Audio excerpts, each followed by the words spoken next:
Assalamualaikum warahmatullahi wabarakatuh. Perkenalkan, nama saya Asri Fitriani, NPM 20020909124, kelas 3C pagi, program studi pendidikan guru sekolah dasar. Di sini saya akan mereview jurnal dari pengembangan pendidikan IPA di kelas rendah. Ini hasil dari review yang mana judul tersebut pengembangan media pembelajaran multimedia interaktif dengan model Hanafin and Peck bermuatan IPA kelas 4. Nama jurnal, Jurnal Mimbar Ilmu, volume dan halaman, volume 26, nomor 1, tahun 2021, penulis Imade Febiana Saputra 1, DB KTNGR Semara Putra 2. Reviewer saya sendiri, Asri Fitriani, tanggal reviewer 2 Desember 2021. Latar belakang, pendidikan merupakan faktor penting yang harus dimiliki oleh setiap orang. Pendidikan merupakan suatu upaya yang telah terorganisasi anak didik menjadi dewasa. Susanto 2015, Sutrisno 2016. Salah satu kegiatan pendidikan yaitu pembelajaran. Pembelajaran merupakan bagian inti dari suatu proses pendidikan yang dilaksanakan di sekolah. Pembelajaran merupakan sistem yang berupa gabungan dari komponen-komponen yang berhubungan satu sama lain untuk mencapai tujuan pembelajaran. Dolong 2016, Rusman 2017. Salah satu pembelajaran di sekolah dasar yang paling kompleks adalah pembelajaran tematik. Pembelajaran tematik merupakan pembelajaran terpadu untuk mengaitkan beberapa mata pelajaran berpendekatan tematik yang didasarkan pada sebuah tema serta diterapkan oleh pemerintah untuk jenjang pendidikan di sekolah dasar. Akrim 2018, Ansori 2020, Nanda 2018. Ilmu pengetahuan alam atau IPA adalah salah satu muatan dari pembelajaran tematik.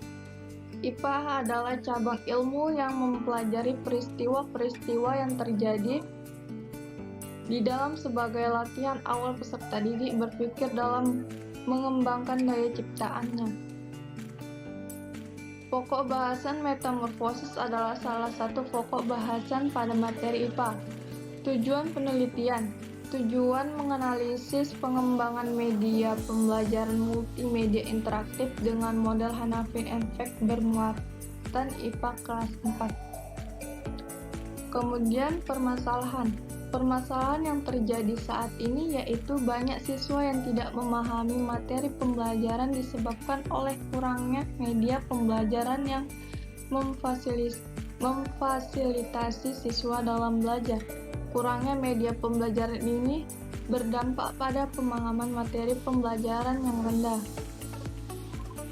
Herayanti Habibi Fuadun Najmi 2017, Wulandari Sunada dan Simamora 2020. Subjek penelitian berjumlah 9 orang beserta didik di kelas 4. Metode penelitian.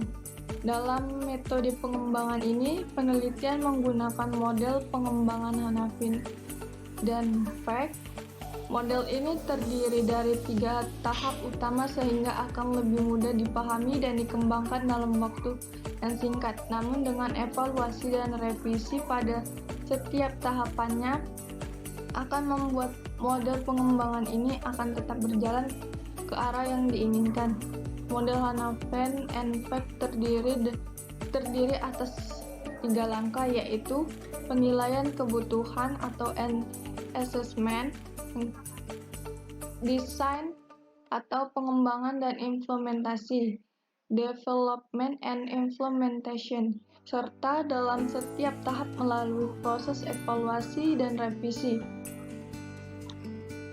Hasil penelitian. Penelitian ini menggunakan model Hanafin and Peck. Hasil yang didapatkan pada tahap pertama dari model ini adalah tahap penilaian kebutuhan. Pada tahap ini, hal yang dilakukan pada penilaian terhadap kebutuhan-kebutuhan dalam pengembangan suatu produk atau media pembelajaran, dari hasil observasi ke sekolah, penyelenggaraan angket karakteristik siswa, dan mengamati guru mengajar dalam jaringan. Ditemukan bahwa sekolah sudah memiliki fasilitas yang cukup memadai dan guru pun sudah mahir menggunakan teknologi untuk melakukan pembelajaran dalam jaringan. Guru sudah menggunakan media pembelajaran elektronik seperti WhatsApp, Google Classroom, blog, dan YouTube. Namun setelah beberapa lama ditemukan masalah di mana siswa merasa bosan dengan media pembelajaran monoton dan kurangnya interaktif pada media yang digunakan. Tahap desain merupakan tahap yang kedua dalam model pengembangan Hanafi and Fake. Pada tahap ini, pengembangan ini lebih difokuskan pada upaya untuk memasukkan masalah kesenjangan pembelajaran yang terjadi pada tahap sebelumnya, kemudian dituangkan pada rancangan media pembelajaran berupa rancangan flowchart dan storyboard. Rancangan yang sudah dibuat tersebut dikonsultasikan terlebih dahulu kepada dosen pembimbing untuk menerima masukan dan saran untuk menyempurnakan rancangan tersebut. Kelebihan dari jurnal tersebut, pertama, bahasa yang digunakan penulis mudah dipahami maksud dan tujuannya. Yang kedua, penulis menjelaskan metode apa yang dipakai dan ini sangat membantu untuk menerapkan hasil penelitian. Kekurangan dari jurnal review tersebut, yang pertama, terdapat beberapa bahasa yang sulit dipahami khususnya bagi pembaca dari kalangan umum.